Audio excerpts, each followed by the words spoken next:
We've seen analysis in the past week really about how household disposable income is declining rapidly in Australia.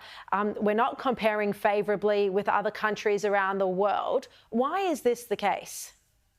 It's been a bigger hit here. Our fight against inflation deliberately has been slower than you've seen elsewhere in the world. The intent has been to make sure we keep unemployment as low as we can as we fight inflation. But a slow fight against inflation is an expensive one. It moves wages further behind prices. Again, inflation helps governments at the cost of families. It keeps interest rates higher for longer, and we now have a lot of debt. That combination means we've got a pretty big hit to living standards here in Australia.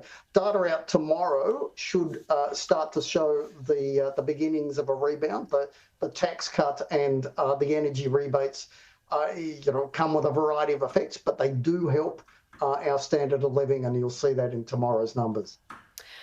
Chris, in your view, is the Albanese government doing enough to fight inflation?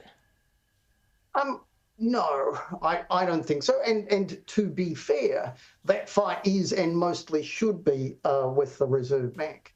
But the International Monetary Fund says if governments want to help their central banks fight inflation, then governments need to cut spending and raise taxes.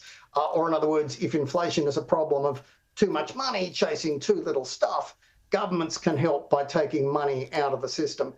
Instead, most governments around the world, but particularly here in Australia, are doing the opposite. Big tax cuts, big increases in spending.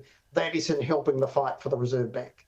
Yeah, and we're probably going to see even more pre-election spending as we get closer to the campaign, and Albanese's falling in the polls. He's going to feel the need to buy back votes. Chris Richardson, appreciate your time.